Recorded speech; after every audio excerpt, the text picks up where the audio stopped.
नमस्कार व्यूवर्स, आप देख रहे हैं अपना ग्रेट दमोह यूट्यूब चैनल में आपका स्वागत है। हम आपको ले चलते हैं ग्राम पंचायत कोतपुरा जो तेंदुखेड़ा ब्लॉक के अंतर्गत आती है। इसमें एक गांव है उन्हारी खेड़ा जो कोर जोन में आने के कारण विस्थापन की कगार पर है। 2008 में ग्रामीणों को सूचना दी गई, तब से लोगों के मन में हलचल हुई, लेकिन 2015-16 आते आते इसको यथार्थ रूप दिया गया और ग्रामीणों से प्रशासन के द्वारा फार्म भी भराए गए। उन फार्मों को भरने के बाद कुछ ग्रामीणों ने आसपास के क्षेत्रों में ज़मीन और अपने मकान को बनाना शुरू किया। कुछ के बन चुके हैं, किसी के अधूरे हैं, किसी ने लिए ही नहीं हैं। आखिर गांव विस्थापित होगा तो कहीं ना कहीं तो आसरा ढूंढना पड़ेगा। ऐसी ही उम्मीद के साथ ग्रामीणों में हलचल रही, लेकिन लगभग 8-10 वर्ष बीतने के बाद जब प्रशासन की ओर से विस्थापन की कोई सक्रियता नहीं दिखाई गई तो गांव वालों ने वहां पर रहना ही उचित समझा। लेकिन 2024 में फिर से मुनादी कराकर फिर से 454 फार्म भराए गए और उनमें से एक सूची जारी की गई कि इनमें 175 अपात्र हैं। अब 175 जो अपात्र हैं वो क्यों हैं, इसको समझाने के लिए प्रशासन को वहां पहुंचना होगा। समस्या ये है कि ये गांव विस्थापन में है तो 2015 में हमारी लिखा पढ़ी पहले हो चुकी थी। तब 2015 हमारी लिखा पढ़ी हो चुकी थी, शासन के पास हमारे कागज पहुंच गए थे। 2015 में 14 फाइल हमारे बच्चों से 15 फाइल हमारी गड़बड़ है। तो शासन से कर्म निवेदन है कि ये ऐसा क्यों हो रहा है कि उसी माता पिता के 5 लड़के हैं तो 2 बच्चों को पास कर दिया गया, 3 को नापात्र किया गया। तो इसका मतलब ये है आज नेता मंत्री कलेक्टर है, वो अगर अपनी भूमि से अगर वो अपनी जगह पर नौकरी कर सकता है तो मानते हैं कि इनको नापात्र किया माने पात्र नहीं किया जाए। नहीं तो नेता मंत्री विधायक सिपाही भी हैं तो वो कहीं से कहीं जाके नौकरी करते हैं और मजदूरी करते हैं, वो अपने बच्चे पालते हैं। तो सर ये शासन का क्या नियम है कि हमारे आधी पब्लिक आधे हमारे भाई बंद हमारी जनता दुखी है और 2 को अगर सुखी कर दिया तो वो सुखी कैसे ही होंगे। आप हमें ये बताइए कि आपके इस गांव में कुल कितने लोग हैं जिनको अपात्र घोषित किया गया है? सर 175 फाइल हमारों को अपात्र किया गया है। लगभग कितने पात्र मान जी अपात्र हैं और बाकी के जो लोग हैं 400-500 वोटर है हमारे पास। हाँ, तो उनको पात्र किया गया है। सर पहले सर्वे और पहले फाइल बनी थी, सन 2013 में भी ली थी शासन ने, मतलब आप एग्री हो जाने के लिए कि नहीं, तब हमारे ग्राम में सभी लोगों ने इकट्ठे होकर। हाँ, मैं उन्हारी खेड़ा से बोल रहा इमरतलाल वासुदेव पारा सर। मैं यहाँ रैयत का रहने वाला उन्हारी खेड़ा, जिला दमोह, पोस्ट सर्रा, तहसील तेंदुखेड़ा, जिला दमोह, मध्य प्रदेश, संभाग सागर, मध्य प्रदेश शासन भोपाल, विधानसभा जवेरा, नोटा 56। हमारे करबद्ध निवेदन बस्ती की ओर से मानी बस्ती ही बोल रही है जो उन्हारी खेड़ा में अपात्र हुए हैं उनका पात्र किया जाए। दुनिया भर के पंचायत हम लोग नहीं जानते, पूरे भरे मंजूरी करते हुए भर रहे हैं। और जब आपकी टीमें यहाँ आती है कोई पता नहीं देते, न कोई चारा नहीं मिलते, न 2 मिलते हैं, अचानक मिल गए 2 अपात्र देख के चली जाती। इसलिए श्रीमान महोदय से निवेदन है जब भी टीम आवे इतला कर 15 दिन पहले उन्हारी खेड़ा के लिए। और अभी फिलहाल जो सब बस्ती वो खड़ी है वो क्या करे, हमारे लोग लड़का 18 वर्ष से ज़्यादा हो गए, अभी आज की तारीख में हम लोग उनका कट ऑफ डेट मांग देना चाहते हैं और पैसा देना चाहिए। जब तक उनका पैसा नहीं मिलेगा हम लोग एक नहीं भागे, न पात्र वाले न अपात्र वाले। बस आपको कितने वर्ष हो गए यहाँ रहते हुए? जीवन हो गया, पूरी जिंदगी यहीं रहने वाले। हमारी न कहीं ID है न कहीं कुछ, सब यहीं का हमारा सब कागजात है, हमारी बच्चियों का लड़का का है। अच्छा, गांव में सुविधाएं क्या क्या हैं आप? कुछ नहीं, नदी से पानी लाते हैं और यहाँ खारे कमा के ले आ रहे यार गाँव से। राशन वगैरह? राशन कार्ड किसी को मिलता, किसी को नहीं मिलता, पूरे मिलता है। मतलब आपके यहाँ जो वोटर हैं वो कितने हैं इस गांव में उन्हारी खेड़ा में? 582 में से कितनों को राशन मिलता होगा? आधे तो कम जो गांव में हैं। और को पैसा भी मतलब पैकेज का पूरा पैसा मिला है और हम कहीं भी जगह जमीन खरीदते हैं वहाँ पर हम अपना घर मकान बना लेंगे जब हम यहाँ से विस्थापन करेंगे। आपके 2 लड़के हैं? जी। बड़े का नाम क्या है? कृष्णकांत। छोटे का? श्रीकांत। छोटे की उम्र कितनी है आज? कम से कम साल 18 साल से ऊपर है, 18.5 के लगभग। और बड़े की उम्र कितनी है? 20 साल से उपरांत है सर। अब इन दोनों में से किसको पात्र किया गया, छोटे को कि बड़े को? छोटे को। बड़े को क्यों नहीं किया गया, क्या अब वो बोला सर, वो उनने? शासन जाने क्यों नहीं किया गया, मगर 2.5 साल का अंतर तो है। आप गए हो शासन के पास? शासन के पास गए। ये दोनों पुत्र हैं। हाँ। छोटे को कर दिया, ऐसा तो नहीं बड़ा कहीं और रहता था, नहीं, मिला नहीं सर्वे में, ऐसा नहीं, कुछ सर। हुआ क्या? सर्वे के दौरान मौजूद था वो? नहीं सर, भार्गव जी के यहाँ पढ़ता है, हम्म, गोपाल भार्गव जी के यहाँ संस्कृत में पढ़ता है स्कूल में। पढ़ने गया था पढ़ने गया था, ना? वो बाकी मिला नहीं, उसका उसको वोटर नापात्र किया गया। वोटर परिचय सब सब कुछ यहीं का। समग्र। सब कुछ यहीं का। बेटे हैं, एक बच्ची है और 2 लड़के हैं। सबसे बड़ी बच्ची मेरी स्वाति पारासर, दूसरा कृष्णकांत पारासर, तीसरा श्रीकांत। तो श्रीकांत को और बेटी को पात्र किया गया और कृष्णकांत को, बड़े बेटे को नहीं किया गया पात्र। क्यों? वो इस कारण से बोल रहे हैं कि 7 माह का इनका डिस्पेंसी है, ताकि बड़ा छोटा बच्चा 18 साल से पार कर गया, उसको पात्र किया गया। उस समय वो 18 का नहीं हुआ था क्या? नहीं, हो गया था, दोनों होगा। वो 22-21 साल का है सर, तो उसको पात्र नहीं किया गया। अच्छा, ये शासन छोटे किया। को पात्र कर दिया, बड़े को नहीं नहीं किया। किया। रीजन क्या बताया, कारण क्या बताया उन्होंने? कारण ये बताया है कि वो इनकी 7 माह का फर्क है, मगर इनकी साइज हो चुकी है, इनकी उम्र हो चुकी है, मगर इनका 7 माह का फर्क है। तो सर श्रीमान जी ने जे उस और पासबुकें भी मिल गई, राशि भी आ गई खाते में, और फिर इसके कारण महीना खान बाद में दुकान पछल गए। अब ये लोग खेल खिलाते, पैसा नहीं देते, जंगल वाले कह रहे अब दुकान खत्म हो, अब का पैसा। आते हैं वो टाइम पे आते, 11 बजे आते हैं, अटेंडेंस डाल के भाग जाते हैं। बच्चे जा रहे हैं स्कूल? बच्चे नहीं जा रहे हैं। और रात में बच्चे पढ़ते कैसे होंगे? वो सर दिन में जितना पढ़ लें तो पढ़ लें, रात में क्या पढ़ेंगे? ना कोई व्यवस्था ही नहीं है, ना मतलब लाइट आइट की कोई सुविधा ही नहीं है। सौर पैनल है तो कितना चलेगा, मात्र वो 1 घंटा 1.5 घंटा। आपको राशन मिलता है सरकारी? नहीं मिलता है। नहीं मिलता। आपका बीपीएल कार्ड नहीं बना, गरीबी रेखा बना कार्ड? है तो राशन क्यों नहीं? लगा जमा कर दिए सचिव के पास। कब से नहीं मिल रहा? हमको 2-4 साल हो गई। उसके पहले मिलता था? पहले मिलता था। तो कौन से सन से मिलना बंद हुआ? 4 साल हो गई। क्यों पूछा आपने?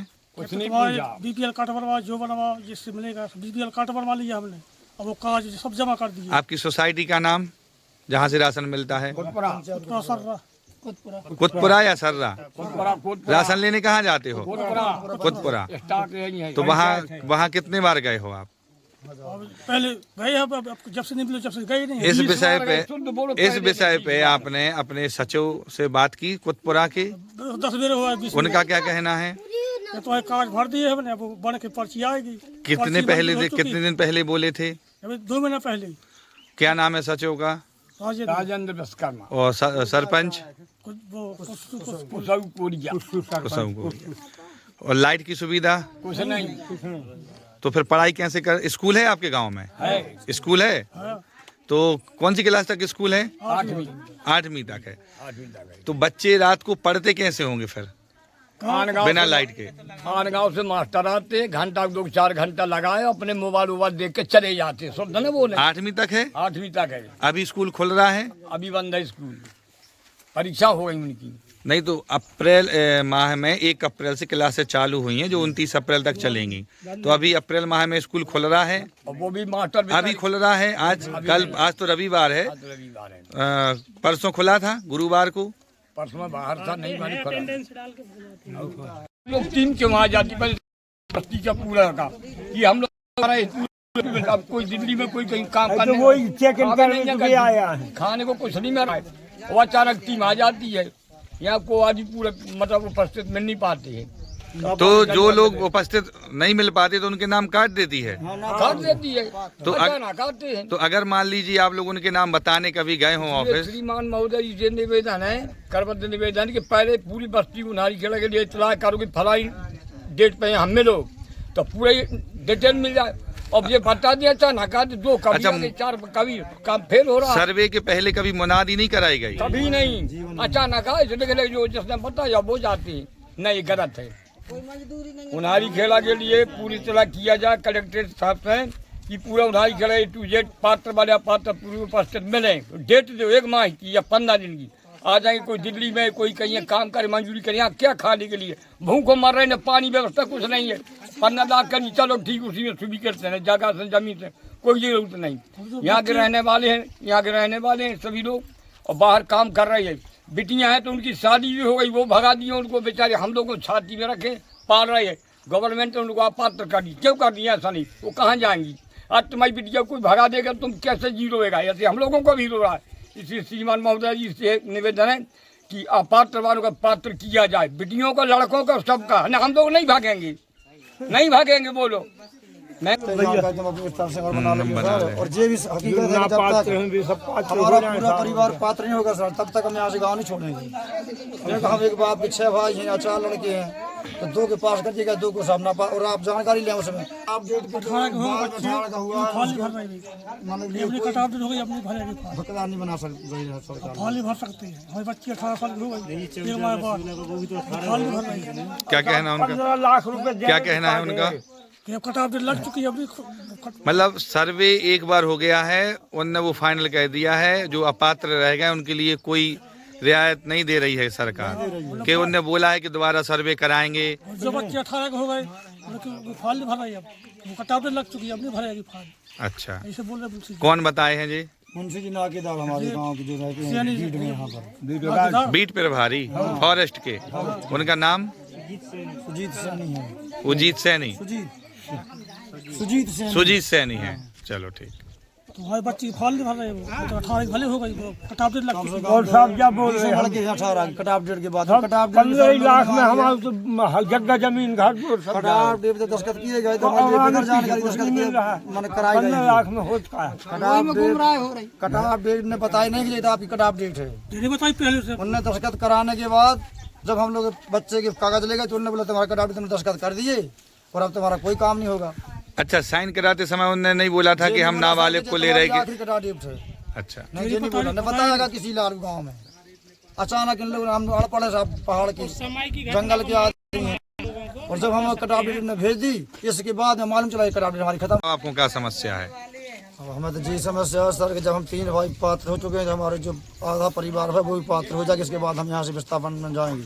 अपात्र जो किए गए हैं, हाँ। जो लोग, हाँ। वो किस बेस पे किया गया है? कुछ तो बोला होगा अधिकारियों ने तो आपसे। उसमें इस विषय पे केस है, जैसे अब सर्वे हुआ था हमारे यहाँ, तो जो लोग घर पर नहीं मिले, अपने हार या खेत कोई मंजूरी गया, तो पटवारी साहब ने उनके लिए नापात्र कर दिया गया है, और जो मौजूद मिले सर घर पे उसके लिए पात्र कर दिया। 2 लिस्ट बन चुकी है। तो आप लोगों ने बोला होगा ना कि वो शादी में गए हैं? बोला सर, तो वो ये कहते कि नहीं यहाँ लाओ, और अचानक इन लोगों ने मीटिंग ली है जी, और तो अचानक सर्वे की है। उन्होंने मोहलत नहीं दी कि दूसरी बजट में हम आएंगे? कोई मेहनत नहीं दी। ये कौन बोले आपसे? कौन अच्छे अधिकारी? पटवारी साहब हमसे खुद बोले, साहब यहाँ मुठभेड़ हुई थी हमारी। पटवारी जी का नाम बता सकते हैं क्या? नाम क्या है पटवारी को? जय हजारी जी साहब का नाम है। अच्छा, पटवारी का जो क्षेत्र है, वो क्षेत्र का नाम बताओ, कौन से क्षेत्र में आपके? पटवारी हमारे कंपनियों की बातें सुनकर जब दमोह जिला कलेक्टर श्री कोचर जी के पास पहुंचे और उनसे बातचीत की कि इस विषय में आपका क्या कहना है, तब दमोह कलेक्टर कोचर जी ने जो कहा वह भी सुनते हैं। क्या यह बात ग्रामीणों को समझ में आ पाएगी या नहीं, या फिर प्रशासन एक बार और प्रयास करेगा? आखिर संवाद से ही समस्या का हल निकाला जा सकता है। इसलिए एक बार प्रशासन को 175 अपात्र ग्रामीणों से 1 to 1 करना चाहिए और उनकी समस्याएं सुनकर उनको नियमों के अवगत करा के उनकी शंकाओं को दूर करना चाहिए। आइए देखते हैं क्या कहा दमोह के जिला कलेक्टर ने। दमोह के कलेक्टर श्री सुधीर कोचर जी बड़े ही संवेदनशील और बहुत ही अच्छे से अपना काम कर रहे हैं, जिसमें ज़िले में उनकी तारीफ भी हो रही है। सभी कामों को निष्पक्षता से करने का उनका एक अलग ही अंदाज है, जिससे प्रभावित होकर सभी लोग उनके ही जैसे कार्य कर रहे हैं। मैं अभी ये बता सकता हूँ आपको, पहली चीज़ कि उनारी खेड़ा जो है बफर जोन में नहीं है, कोर जोन में है, और कोर जोन के गांव से ही विस्थापन होता है, बफर में विस्थापन नहीं होता है। तो कोर जोन के गांव में जो लोग रहते हैं वहाँ उनको विस्थापित किया जाता है, क्योंकि वो मुख्य रूप से जो हमारे जो जंगल के जो जानवर हैं उनका भ्रमण का मुख्य क्षेत्र होता है। यहाँ पर मैं आपको पात्र अपात्र की संख्या ऐसे नहीं बता सकता हूँ क्योंकि मुझे स्मरण नहीं है, लेकिन इसमें मैं ये बता सकता हूँ कि मैंने 175 लोगों की सुनवाई की थी। मैं मोहाली गया था और वहाँ दिन भर हम लोगों ने सुनवाई की थी और सुनवाई के बाद सभी को अपना पक्ष रखने का अवसर दिया गया था। उसके बाद भी हमने यहाँ पर भी समय समय पर कलेक्टर कार्यालय में हमने सुनवाई रखी है, जो लोग उस समय सुनवाई में उपस्थित नहीं हो पाए। तो हमारी जो समिति है वो खंड स्तरीय समिति जो रिपोर्ट भेजती है, उसके बाद जिला स्तरीय समिति उस पर विचार करती है और फिर अंतिम निर्णय लेती है। कई मामलों में कोर्ट केसेस भी हैं, तो कोर्ट के डायरेक्शन जो आए उसके अनुसार भी हम निराकरण कर रहे हैं।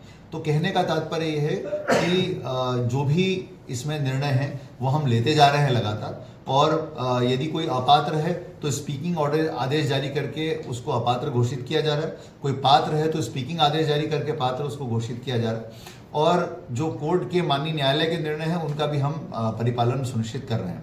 तो इस प्रकार से पूरी कार्रवाई बहुत पारदर्शिता के साथ हम संपन्न कर रहे हैं। सर, ग्रामीणों का कहना है कि हमारे जो एक महिला मिली हम लोगों को, उसने बोला है कि हमारे पति के खाते में 15 लाख रुपए तो आए हैं, लेकिन कुछ ही दिनों के बाद उनका निधन हो गया।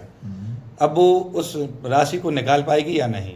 ऐसी स्थिति में प्रशासन क्या मदद करेगा? देखिए, इस मामले में उनका काम है कि वो तुरंत जो है संबंधित हमारे एसडीएम साहब के पास, जो कि खंड स्तरीय समिति के अध्यक्ष होते हैं, उनके पास वो तत्काल आवेदन करें, ये स्थिति उनको बताई जाए।